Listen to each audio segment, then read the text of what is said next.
हरे कृष्णा। ओम नमः शिवाय। कल हमने कथा में विश्राम लिया था कि मल्ल और मणि की तपस्या पूर्ण हो जाती है। ब्रह्मदेव से उन्हें वरदान भी प्राप्त हो जाता है और वो वरदान में यही मांगते हैं कि कोई भी देवता और कोई भी असुर उनका वध ना कर सके और मनुष्यों से तो हम खुद ही निपट लेंगे। जैसा रावण ने करा था कि मुझे मनुष्यों से कोई भय नहीं है, पशुओं से कोई भय नहीं है, बस मुझे कोई देवता ना मारे और मुझे कोई असुर ना मारे। वही बिल्कुल वही की वही चीज़ मल्ला और मणि ने भी वरदान स्वरूप मांग ली और ब्रह्मदेव ने भी उनके इस वरदान को स्वीकार करते हुए तथास्तु कह दिया। मल्ल और मणि को ऐसा महसूस होने लग गया कि अब तो दुनिया में सबसे शक्तिशाली वो हैं और वो तो खुशी में नाचने लग जाते हैं कि हम अब अमर हो गए, हम अमर हो गए, हम अमर हो गए।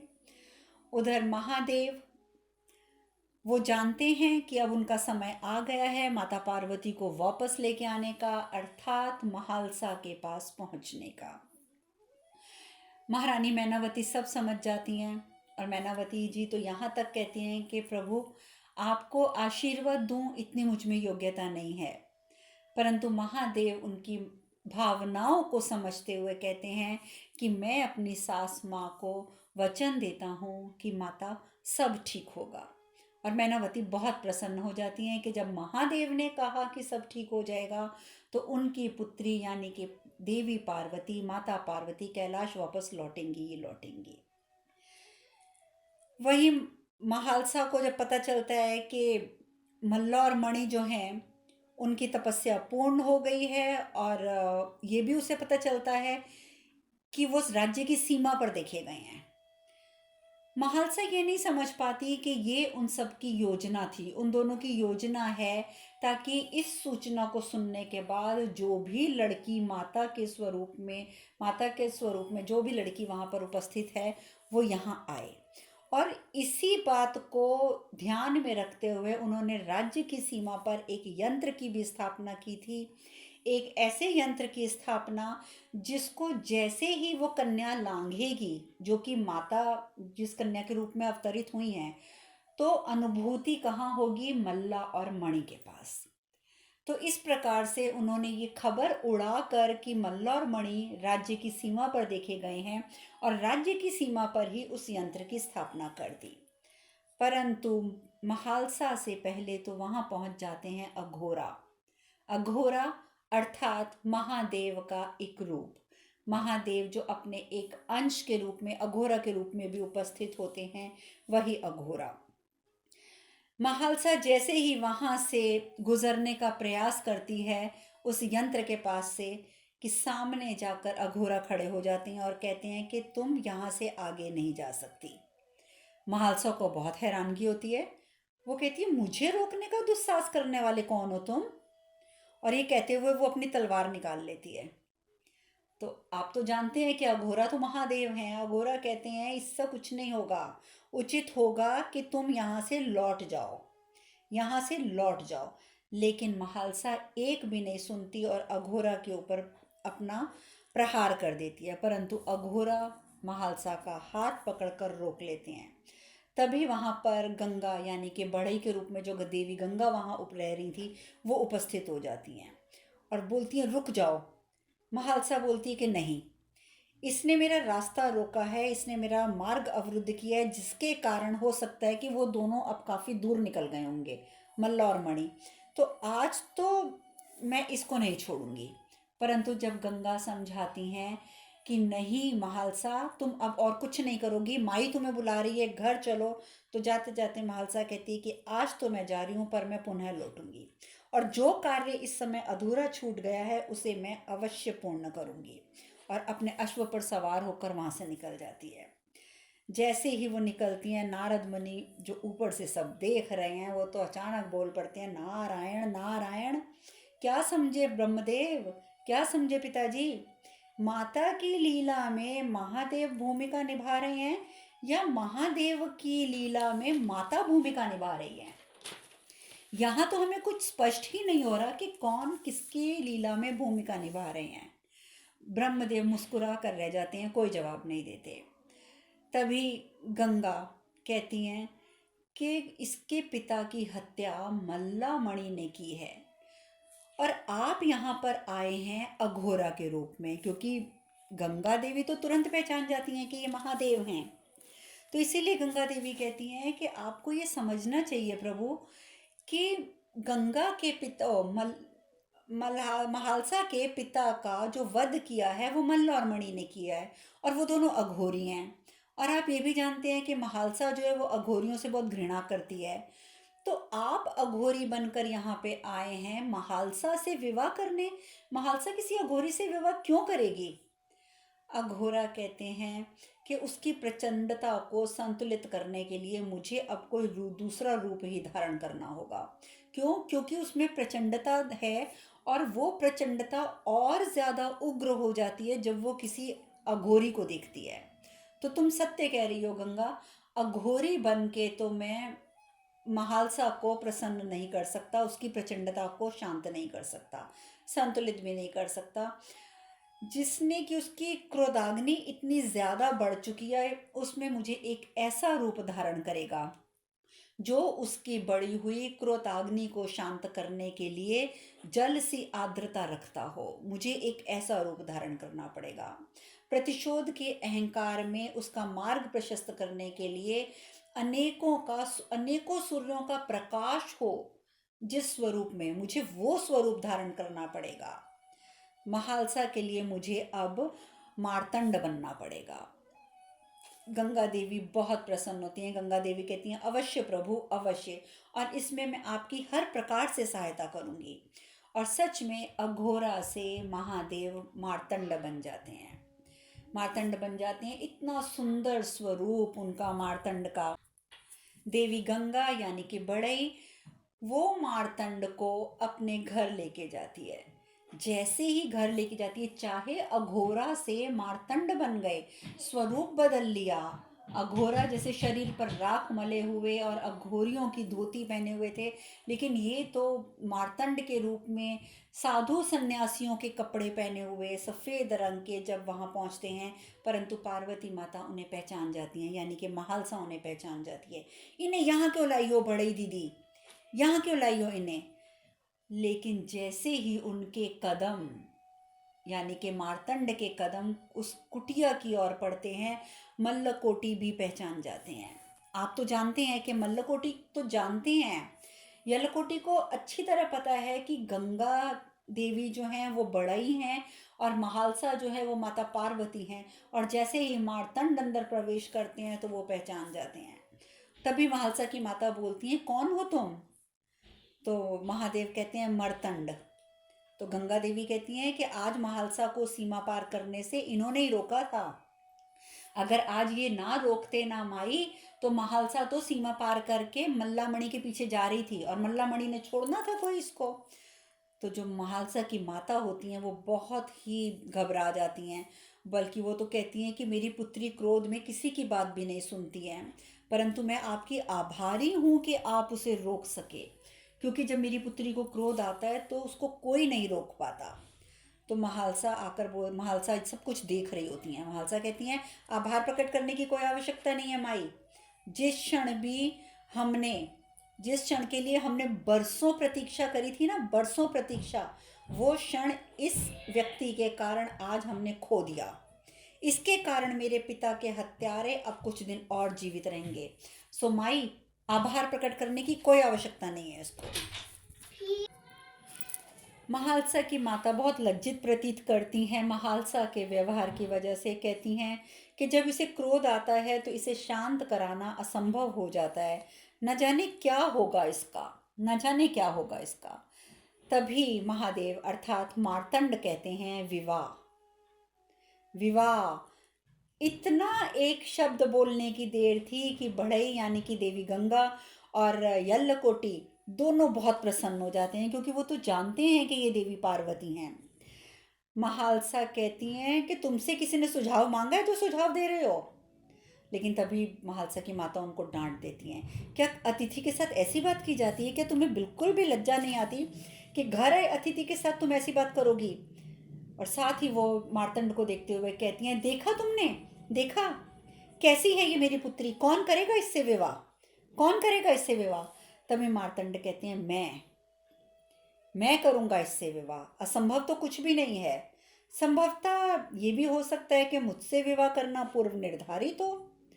महालसा तो बड़ी क्रोधित हो जाती है कि कितने आत्मविश्वास के साथ ये कह रहे हैं मार्तंड के, क्या पता मुझसे विवाह पूर्व निश्चित हो और मुझसे ही विवाह होगा। क्रोधित होते हुए वो वहां से प्रस्थान कर जाती है। तभी माता और गंगा यानी कि बढ़ई दोनों खा भोजन बनाने चले जाती हैं। जैसे ही सब प्रस्थान करते हैं, जब महालसा क्रोधित होके जाती है तो पीछे पीछे मंगल भी चल पड़ता है। मंगल अर्थात जो प्रशिक्षित करता है महालसा को युद्ध नीति में, युद्ध कला में, वो भी महालसा को मनाने के लिए पीछे पीछे चल पड़ता है। माता और गंगा देवी भोजन बनाने चली जाती हैं तो यल्लकोटी चरणों में गिर जाता है। प्रभु, मैं जानता था कि आपको तो आना ही है, आपको तो आना ही है। पहले माता आई, फिर गंगा आई, तो आपको तो आना ही था प्रभु। वर्षों इंतज़ार किया है मैंने, वर्षों, और अब आप यहाँ आ ही गए हैं, तो इस अपूर्ण को पूर्ण कर दीजिए प्रभु, इस अपूर्ण को पूर्ण कर दीजिए। साथ ही वो अपनी विनती डालते हैं, प्रभु ये पूरे गांव वाले मेरा मजाक बनाते हैं कि मैं यल्लकोटी यल्लकोटी जय जय जय करता हूँ और मुझसे मेरी कविता पूर्ण नहीं हो रही है। प्रभु मेरी कविता पूर्ण नहीं हो पा रही है, इसे पूर्ण कर दीजिए। क्यों संगीत ने मेरा त्याग कर दिया है, क्यों कविताओं ने मेरा परित्याग कर दिया है प्रभु, क्यों? महादेव कहते हैं, भला मैं इसे कैसे पूर्ण कर सकता हूँ यल्लकोटी, कविता तुम्हारी है। यल्लकोटी कहते हैं, पर मैं इतना जानता हूँ प्रभु कि ये जो कुछ भी हो रहा है इसका संबंध तो आपसे है ना, इसका संबंध आपसे है। स्वप्न में भी यल्लकोटी यल्लकोटी जय जय जय मैं करता रहता हूँ, उसे पूर्ण करने का प्रयास करता रहता हूँ। अब आप ही बताइए कब होगी मेरी कविता पूर्ण, कब होगी मेरी कविता पूर्ण? महादेव कहते हैं, यल्लकोटी धैर्य रखो, धैर्य रखो, क्योंकि तुम्हारी कविता पूर्ण होने में अभी कुछ समय शेष है। उपयुक्त परिस्थितियों में ही बीज अंकुरित किया जा सकता है। यदि आप एक बंजर भूमि में बीज डाल दें तो वहाँ कभी पेड़ नहीं उगते हैं, पौधे नहीं उगते हैं। तो महादेव यल्लकोटी को समझाते हैं कि उपयुक्त परिस्थिति में जिस प्रकार से बीज अंकुरित होता है, उपयुक्त परिस्थिति आने पर तुम्हारी कविता भी पूर्ण होगी, संगीत लौटेगा, कविता अवश्य पूर्ण होगी, अवश्य पूर्ण होगी। आवश्यकता है तो केवल उपयुक्त परिस्थितियां उत्पन्न करने की, और ये बात केवल तुम्हारे लिए ही नहीं अपितु सबके लिए सत्य है, मेरे लिए भी। और इस प्रकार से महादेव यल्लकोटी को शांत करते हैं और आश्वासन देते हैं कि उचित परिस्थिति आते ही कविता अवश्य पूर्ण होगी। और तभी भोजन बन जाता है, सब मिलकर भोजन करते हैं। और मतलब माता को तो मार्तंड जी इतने पसंद आ जाते हैं कि बस उन्हें तो लगता है कि काश वाकई मेरी पुत्री का विवाह इनके साथ हो जाए। अभी सब भोजन कर ही रहे होते हैं, मंगल भी भोजन कर रहा होता है, मार्तंड भी यानी कि महादेव भी। अब आप लोग याद रखिएगा, मैं मार्तंड ही बोलूँगी महादेव को। मार्तंड भी भोजन कर रहे होते हैं, यल्लकोटी भी भोजन कर रहे होते हैं। तभी द्वार पर आवाज़ आती है, भिक्षाम देही, भिक्षाम देही। उसी समय आवाज़ सुनते ही महादेव आवाज़ को पहचान जाते हैं कि ये तो नंदी है। वो मन ही मन कहते हैं, नंदी तुम, और नंदी भी मन ही मन कहते हैं मन में, प्रभु आपकी इस लीला को देखने की इच्छा प्रबल हो गई थी प्रभु, रुका नहीं गया। और तब तक महालसा भोजन लेके बाहर आ जाती है, और जैसे ही भोजन लेते हैं नंदी जी अपने हाथ में, तो कहते हैं, मैं धन्य हो गया माता, आशीर्वाद मिल गया मुझे। तो महालसा को बहुत हैरानगी होती है, उसे समझ नहीं आता कि ये क्या बात हुई, मैंने भोजन दिया, आशीर्वाद की क्या बात हुई? तो वो कहती है, आशीर्वाद, आशीर्वाद कैसा? नंदी जी एकदम हड़बड़ा जाते हैं, कहते हैं, इस भिक्षा को पाकर ऐसा प्रतीत हो रहा है कि जैसे मेरी जन्मों जन्मों की शुद्ध मिट गई हो, तो फिर ये आशीर्वाद ही हुआ ना माता। तो महालसा को लगता है ये कोई पहुँचे हुए ज्ञानी है। महालसा कहती है, हाँ हाँ ठीक है ठीक है ठीक है। नंदी जी उस भोजन को हाथ में लेकर माथे पर लगाकर वहाँ से खुशी के आंसू बहाते हुए चल पड़ते हैं। क्यों? क्योंकि ये वही भोजन है जो महादेव कर रहे हैं, ये वही भोजन है जो माता के घर में पका है। और माता ने स्वयं कितने वर्षों के बाद, आप तो जानते हैं कि कैलाश पे तो माता भोजन बनाती थी और सभी प्रेतगण और नंदी भोजन करते थे, लेकिन आज कितने वर्षों के बाद माता के हाथों से उन्हें भोजन दोबारा प्राप्त हुआ, इसीलिए खुशी के आंसू उनकी आंखों से बहने लग गए गए गए इस प्रकार से नंदी जी को जाते हुए देख के महालसा बाहर ही खड़े रहती है, क्योंकि महालसा के मन में कुछ ये भी दुविधा चल रही है कि आज मर्तंड की वजह से मल्ला और मणि जो हैं वो जीवित बच गए हैं। इसीलिए वो थोड़ा दुखी भी हैं, बाहर खड़ी रहती हैं। तभी बढ़ई आती हैं, यानी कि गंगा देवी आती हैं। मैं अब गंगा देवी को भी बढ़ई ही बोलूँगी। बढ़ई आके बोलती हैं कि महालसा, लगता है कि मर्दन तुम्हारे द्वारा भोजन परोसे जाने की प्रतीक्षा में है, क्योंकि हो सकता है कि तुम्हारे भोजन परोसने से उसकी क्षुधा शांत हो जाए, अन्यथा वो बार बार भोजन मांग रहे हैं और उनकी क्षुधा शांत नहीं हो रही है। आप लोग जो शुरू से कथा सुन रहे हैं, आप सब जानते ही होंगे कि विवाह के, याद होगा आपको कि विवाह के अवसर में भी तो महादेव ने यही किया था कि सारा भोजन खत्म हो गया था, किसी बाराती के लिए कुछ नहीं बचा था, और अंततः माता पार्वती को स्वयं अपने हाथ से एक कौर खिलाया था माता पार्वती ने, और महादेव ने कहा था कि मेरी क्षुधा जो है वो मिट गई। तो गंगा देवी को तो ये सब बातें पता हैं, यानी बढ़ई को तो ये सब बातें पता है, इसीलिए वो ये सोच कर कहती हैं कि इसलिए तुम एक काम करो महालसा, आकर अपने हाथ से भोजन परोस दो। हो सकता है कि तुम्हारे हाथ से भोजन परोसने से उसकी जो शुद्ध है वो शांत हो जाए। तो ये सोच कर कि मैं भोजन परोस देती हूँ, क्योंकि वो तो पहले तो बाहर आ गई थी ना महालसा के, मैं इनके साथ बैठूंगी भी नहीं, और महालसा ने भोजन भी नहीं किया था, परंतु सिर्फ ये सोच कर के शायद भोजन मैं परोसूंगी तो जल्दी से भोजन करके मार्तंड यहाँ से प्रस्थान कर देंगे, ये सोचते हुए वो भोजन परोसने के लिए अपनी कुटिया के अंदर आती हैं। जैसे ही वो खीर का जो पात्र होता है उठाकर खीर उनके पत्तल में परोसने लगती हैं मार्तंड के, कि मार्तंड अपना हाथ आगे कर देते हैं और उनके हाथ के ऊपर एक कौर खीर का जो होता है वो गिर जाता है, और मार्तंड उसे इतने प्रेम पूर्वक देखते हुए अपने मुख में रख लेते हैं। और जैसे ही वो कौर उनके मुख में जाता है, जैसे ही मुख में जाता है, वैसे ही उनकी क्षुधा जो होती है वो शांत हो जाती है। वो वहाँ से पत्तल को पीछे खिसका देते हैं, मेरी क्षुधा शांत करने के लिए धन्यवाद महालसा, और मन ही मन कहते हैं तृप्त हो गया, मैं तृप्त हो गया आज, क्योंकि महादेव ने भी तो कितने वर्षों के बाद आज माता पार्वती के हाथ से भोजन प्राप्त किया था। लेकिन भोजन तो समाप्त हो गया, परंतु यल्लकोटी कहते हैं महालसा की माता को कि माता, इन्हें अपने घर से जाने मत दीजिए, क्योंकि आप जानते हैं कि यल्लकोटी तो जानते हैं कि ये महादेव हैं। और वहीं दूसरी ओर, जैसे कि मैंने बताया कि मल्ला को भी आभास तो हो गया है कि अघोरा लौट आया है।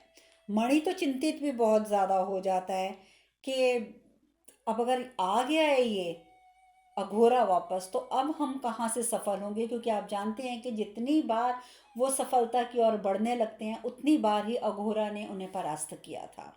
इसीलिए मन ही मन में वो चिंतित भी हैं, चाहे उन्हें वरदान प्राप्त हो चुका है, परंतु फिर भी वो कहीं ना कहीं चिंतित हैं।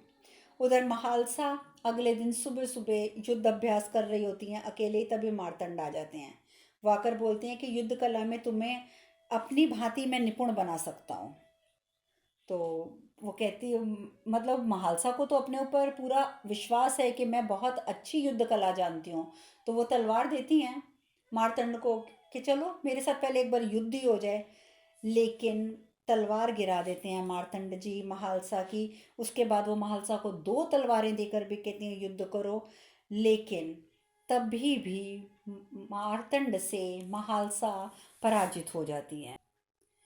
वहीं दूसरी ओर मल्ला मणि कहते हैं कि अब अगर अघोरा भी आ गया है इस राज्य में, तो ये बात तो निश्चित हो गई है कि इस राज्य में ही वो कन्या है जो माता पार्वती हैं, क्योंकि पहले सिर्फ यहाँ पे यल्लकोटी था और अब अघोरा भी आ गया है। अर्थात कि ये सब जानते हैं कि यहाँ पर जो माता पार्वती हैं वो कौन है।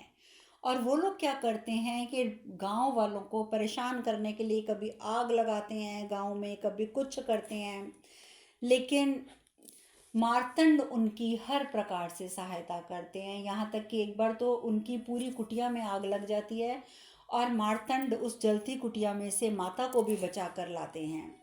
तो मार्तंड जो आए ही सिर्फ इस उद्देश्य से हैं कि किसी प्रकार से उन्होंने महालसा से विवाह करना है, क्योंकि तभी वो अपनी पार्वती को अपने साथ कैलाश लेकर जाएंगे।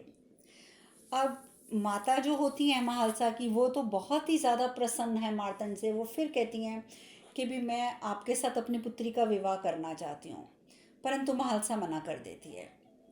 महालसा मना कर देती है कि नहीं माँ, नहीं माई, आप अभी मेरे विवाह की बात मत करें, मैं विवाह नहीं करूँगी। तो मल्लकोटी जो होते हैं, वो यल्लकोटी, वो अपनी कोड़ियाँ फेंकते हैं, उनके हाथ में हमेशा कोड़ियाँ रहती हैं। वो अपनी कोड़ियाँ फेंकते हैं और कहते हैं कि देखो ये कोड़ियाँ, यदि ये कौड़ियाँ जो मैंने फेंकी हैं ये चारों नाच कर एक दूसरे के समीप आ गई, तो आप समझ जाना माते कि ये विवाह होके ही रहेगा।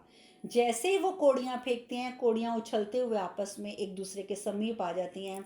ये लकोटी बहुत प्रसन्न होते हैं, देखा मैंने कहा था ना विवाह तो होकर रहेगा, विवाह तो होकर रहेगा। महालसा भी ये सब कुछ देखती है, पर उसका फिर भी मन बहुत खराब हो जाता है। वो जाके एकांत में खड़ी हो जाती है। वहाँ मार्तंड भी जाते हैं, मार्तंड भी वहाँ जाकर खड़े हो जाते हैं। तो महालसा कहती है कि मार्तंड, आज तक तुमने हमारी बहुत सहायता करी है, तुमने तो हमारी माई की भी रक्षा करी है, और मैं तुम्हारे प्रति कृतज्ञ हूँ। मैं सच कहती हूँ मार्तंड, मैं तुम्हारे प्रति बहुत कृतज्ञ हूँ, परंतु इस कृतज्ञ का अर्थ ये नहीं है कि मैं इस कृतज्ञता को व्यक्त करने के लिए तुमसे विवाह कर लूँ। देखो मार्तंड, विवाह करके परिवार की स्थापना करना, ये विचार हमने कभी पोषित ही नहीं किया अपने मन में। हमने कभी इस बारे में सोचा ही नहीं है, क्योंकि हमारा उद्देश्य विवाह तो कभी रहा ही नहीं। तुम्हारे साथ ही नहीं, अपितु किसी के भी साथ हम विवाह नहीं करना चाहते। मार्तंड, आप ये मत सोचिएगा कि हम आपको नकार रहे हैं, आपसे विवाह नहीं करना चाहते। सत्य तो ये है कि हम किसी से भी विवाह नहीं करना चाहते, क्योंकि हमारे जीवन का केवल एक ही उद्देश्य है, और वो उद्देश्य है अपने पिता की हत्या का प्रतिशोध लेना। और यही हमारा दायित्व भी है, और इस दायित्व को पूर्ण करने के बाद ही हम किसी और दायित्व के बारे में सोच सकते हैं, उससे पहले नहीं। मार्तंड बहुत धैर्यपूर्वक सारी बात सुनते हैं। मार्तंड कहते हैं कि तुम्हारी एकाग्रता से ये स्पष्ट है महालसा कि तुम्हारा प्रतिशोध पूर्ण होगा, बहुत शीघ्र पूर्ण होगा, और उसके उपरांत तुम्हारे विवाह के निर्णय की मैं प्रतीक्षा करूंगा। मैं तुम्हें कभी जबरदस्ती नहीं कहूँगा कि तुम मुझसे अभी विवाह कर लो। तुम पहले अपने उद्देश्य की पूर्ति कर लो, और जब तुम्हारा उद्देश्य पूर्ण हो जाएगा तब तुम मुझसे विवाह करना, और मैं इस बात की प्रतीक्षा करूँगा। महालसा कहती है कि मार्तंड, तुम समझते क्यों नहीं हो? यदि हमने बाद में विवाह के बारे में सोचा भी, अगर हमने सोचा भी, तो ये तो आवश्यक नहीं है ना कि हम विवाह तुमसे ही करेंगे। हो सकता है कि हम किसी और के बारे में सोचें, हम किसी और से विवाह करना चाहते हो। तुम्हें इतना विश्वास किस पर है? स्वयं पर या मुझ पर, जो तुमने इतनी बहुत ही आसानी से सरलता पूर्वक कह दिया कि मेरे उद्देश्य पूर्ति तक तुम मेरी प्रतीक्षा करोगे? किस पर विश्वास है तुम्हें, स्वयं पर या मुझ पर? मार्तंड कहते हैं उस पर विश्वास है, कभी जिसने प्रेम किया था, और वर्षों तक उस प्रेम को प्राप्त करने के लिए जिसने तपस्या की थी, और वर्षों तक उस प्रेम को प्राप्त करने के लिए वो प्रतीक्षा करती रही थी। मेरा ये विश्वास भी उसी के विश्वास से प्रेरित है। जिसकी मैं बात कह रहा हूँ महालसा, उसी के विश्वास से मेरा विश्वास प्रेरित है। महालसा बातें सुनती हैं तो उनके मन में भी जिज्ञासा उत्पन्न होती है। तो वो पूछती हैं, कहती हैं, तो क्या उसकी प्रतीक्षा पूर्ण हुई थी? क्या वो दोनों एक हुए थे? मार्तंड कहते हैं, संसार में ये सबसे बड़ा सत्य है कि वो एक थे, एक हैं और एक रहेंगे। परंतु महालसा ये सब कुछ नहीं समझ पाती, क्योंकि महालसा नहीं जानती कि सामने खड़े हुए महादेव हैं और वो स्वयं देवी पार्वती हैं।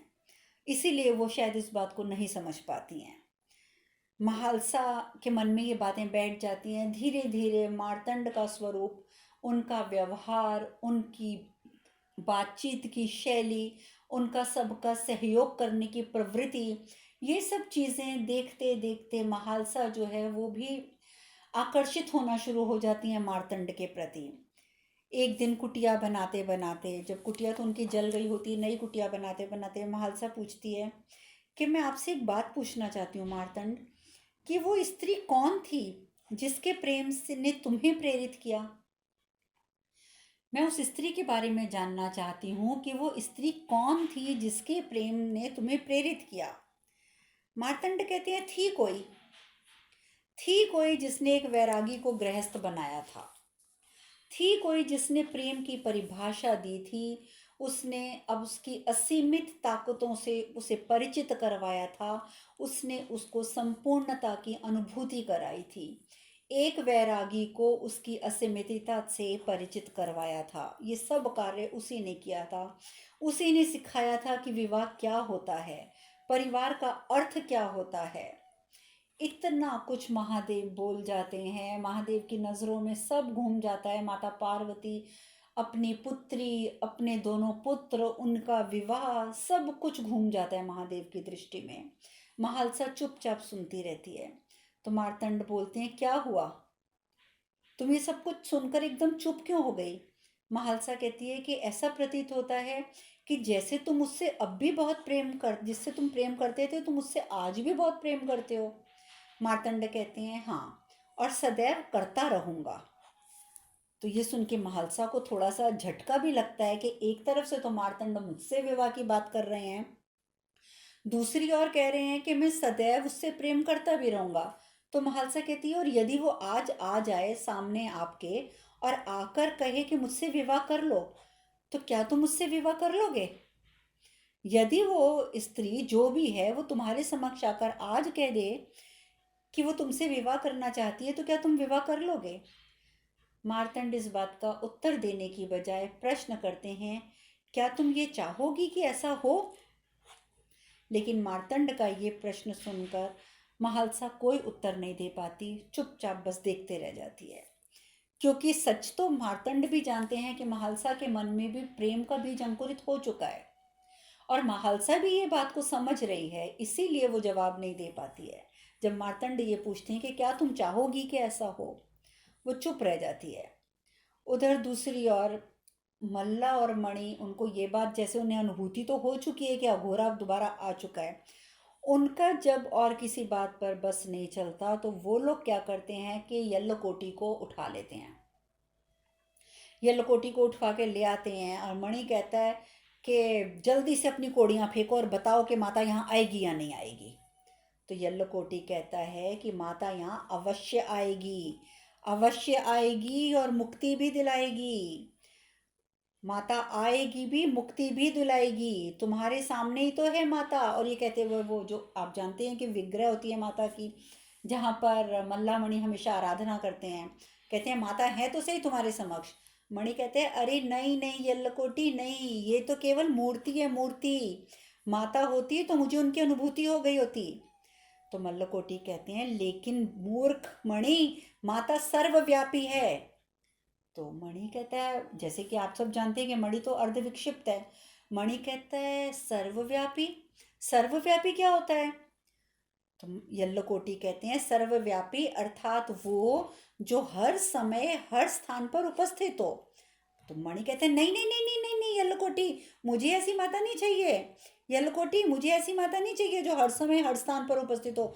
मुझे तो केवल ऐसी माता चाहिए जो हर समय मेरे और मेरे भैया के साथ हो, उनकी समस्त शक्तियाँ सिर्फ हमारी हों। मुझे तो ऐसी माता चाहिए। मल्ला कहता है, तो उनको तुम इस स्वरूप में पाने के लिए हमें उनके माता के जो मानवीय स्वरूप है उसका अंत करना होगा। तो इसीलिए वो कहता है, यल्लकोटी तुम इस बात को समझो और हमें तुरंत बता दो कि कौन है जिसने माता के रूप में, माता जो जिसके रूप में अवतरित हुई हैं। क्योंकि इस बात को तुम समझ लो यल्लकोटी कि उसका अंत करना अति आवश्यक है, क्योंकि जब तक उसका हम मानव शरीर का अंत नहीं करेंगे तब तक माता अपने दिव्य स्वरूप में नहीं आएंगी, और जब तक वो दिव्य स्वरूप में नहीं आएंगी तो वो हमें कैसे मिलेंगी। और हम ये भी जानते हैं कि तुम जानते हो कि माता का मानव रूप कहाँ पर है, तो इसीलिए बेहतर होगा कि तुम स्वयं बता दो कि माता कहाँ है। लेकिन यल्लकोटी अब इसका क्या जवाब देता है, ये चर्चा हम करेंगे कल। आज हम कथा में यहीं विश्राम लेते हैं। हरे कृष्ण कृष्ण कृष्ण हरे हरे, हरे राम राम राम हरे हरे। आप सब खुश रहें, स्वस्थ रहें, सुखी रहें। हरे कृष्णा। ओम नमः शिवाय, ओम नमः शिवाय, ओम नमः शिवाय, ओम नमः शिवाय, ओम नमः शिवाय।